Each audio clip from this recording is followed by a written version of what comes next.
ये कहानी एक प्यारे से गांव धर्मपुर की है। मंटू और उसकी पत्नी और उनके दो अंडे अपने घोंसला में बड़े ही आराम से रह रहे थे। मंटू बड़े ही अरमानों से अपने दोनों अंडे को प्यार भरी नज़रों से निहारा करता था।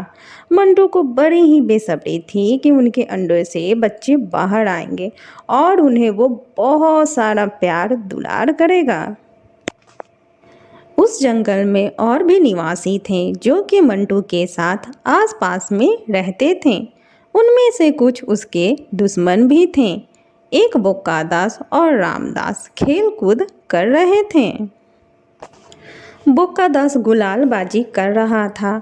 बोक्कादास का निशाना अचानक से चूक जाता है और जाके मंटू के घोंसले में जा लगता है।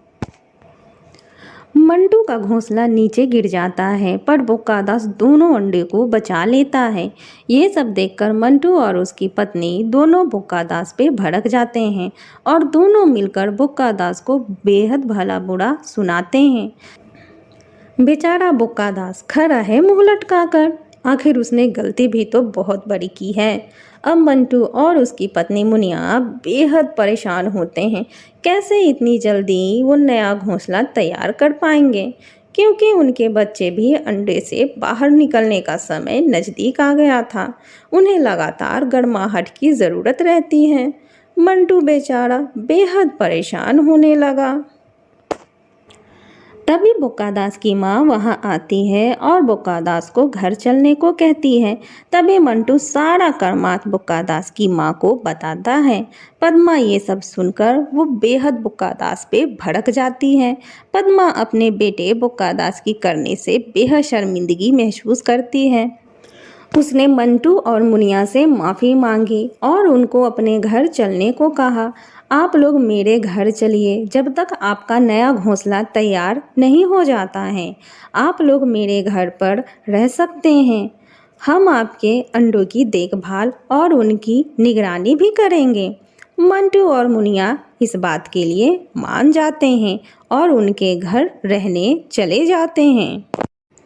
पद्मा उनका खास ख्याल रखती है। दूसरे दिन मंटू पद्मा से कहता है, ठीक है भाभी, हम दोनों अपने नए आशियाने को फिर से बनाने निकलते हैं।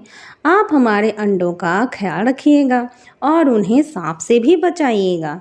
उन्हें लगातार गर्माहट की भी ज़रूरत पड़ती है। पद्मा भाभी बोली, अरे भैया, मुझे सब पता है। आप आराम से जाओ, मैं अंडों का खास ख्याल रखूँगी। मंटू और मुनिया दोनों जन निकल पड़ते हैं अपने नए आशियाने अपने घोंसला को बनाने के लिए। इधर पद्मा बोक्कादास को अंडे की रखवाली करने को बोलती है। बोक्कादास अंडे के पास बैठ गया और पद्मा अपने घर के बाकी के काम करने को चली जाती है। बोक्कादास बैठे बैठे उब गया था और थोड़ा आलसी भी था। बोक्कादास वहीं अंडों के पास खुली आंखों से ही सो जाता है। इधर मंटू और मुनिया आपस में विचार कर रहे थे। जो भी हो, पद्मा भाभी तो बहुत अच्छी हैं। उन्होंने अपने बेटे की गलती मानी और हमें घर भी ले गई हैं। हमारा कितना ख्याल भी रख रही हैं। दोनों लोग लगे रहते हैं घोंसला तैयार करने में। शाम तक उन्हें घोंसला तैयार भी तो करना था। इधर बोक्कादास अंडों की रखवाली कर रहा था। तभी खिड़की से एक काला सांप अंदर आता है। उस सांप को बेहद जोर से भूख लगा होता है। उसे अंडों की महक लग रही थी। जैसे सांप अंदर आता है, वहाँ पद्मा पहुंच जाती है। वो सांप को देखकर डर जाती है। जोर जोर से बोक्कादास को आवाज़ लगाने लगती है। बोक्कादास उठता है और सांप को मारने की कोशिश करने लगता है।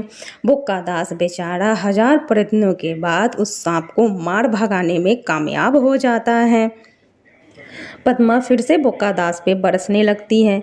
मैंने तुम्हें बोला था अंडों की रखवाली करने को, और तुम नींद ले रहे थे। बोक्कादास बोला, माँ, आपको तो पता ही है बैठे बैठे मुझे कितना आलस आता है और आलस के कारण मैं वहीं लेट गया।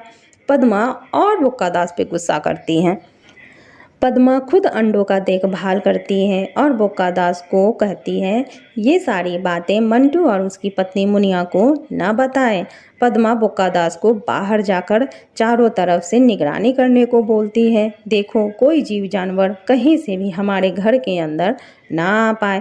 बोक्कादास बेचारा अपनी माँ की बात मानकर बाहर चला जाता है ताकि उसके घोंसला के अंदर कोई भी जीव जानवर दोबारा से अंदर ना आ पाए। शाम हो जाती है। इधर मंटू अपना घोंसला भी बना लेता है। दोनों वापस बोक्कादास के घर जाते हैं। अपने अंडों को सही सलामत देखकर दोनों बेहद खुश हो जाते हैं। तभी दोनों माँ बेटे भी वहाँ आ जाते हैं। पद्मा और बोक्कादास एक दूसरे का मुंह देखते हैं और इशारे इशारे में पद्मा बोक्कादास को चुप रहने को बोलती है। तभी मंटू अपने घर घोंसला में जाने को बोलता है। पद्मा बड़ी ही प्रेम पूर्वक बोलती है, अभी तो रात हो गई है, आप लोग आज रात यहीं रुक जाइए, कल सुबह मैं आप सबको घोंसला में खुद छोड़ आऊँगी। मंटू और मुनिया भी मान जाते हैं। तभी पद्मा रात का खाना बनाती है और सभी साथ मिलकर खाते हैं और सारे के सारे सो जाते हैं ताकि उन्हें सुबह जल्दी उठना है। अगली सुबह होती है। सभी बाहर आंगन में बैठकर धूप सेक रहे होते हैं। तभी अचानक कमरे से चूं चूं की आवाज़ आने लगती है। सभी बेहद घबरा जाते हैं और घर के अंदर जाने लगते हैं। कमरे के अंदर का दृश्य देख के सभी देखकर बेहद चौंक जाते हैं। अरे वाह, ये क्या हुआ? अंडे से तो बच्चे बाहर आ गए हैं। सभी बेहद खुश हो जाते हैं। तभी पद्मा बोलती है, अरे मंटू भैया, ये देखो, नया मेहमान तो मेरे ही घर अंडों से बाहर आ गया है और वो भी बिल्कुल सही सलामत। ईश्वर की बड़ी कृपा है, बच्चे स्वस्थ हैं। अब इन्हें कोई डर भय नहीं है। मैं तो बेहद खुश हूँ। आपस में सभी बेहद खुश होते हैं और बच्चों को अपना प्यार लुटाते हैं। बच्चे भी काफ़ी देखने में प्यारे होते हैं और बेहद ही नर्चर होते हैं। सभी का प्यार और मोह उन्हें बहुत ही भर भर के मिल रहा था। मंटू मुनिया और उनके बच्चे अपने घोंसला में वापस रहने आ जाते हैं। पद्मा भाभी और बोक्कादास भी उन्हें छोड़ने आते हैं। इस कारण दोनों परिवार आपस में बेहद ज़्यादा घुल मिल जाते हैं और हमेशा एक दूसरे का ख्याल रखते हैं। एक दूसरे के घर आते जाते रहते हैं। उनका प्यार आपस में बेहद ही गहरा हो जाता है। इस तरह पद्मा की बुद्धिमानी से सब कुछ कुशल मंगल रहा। इस तरह इस कहानी की हैप्पी एंडिंग हो जाती है। तो बच्चों, बताइए आपको ये कहानी कैसी लगी? कमेंट करना ना भूलें।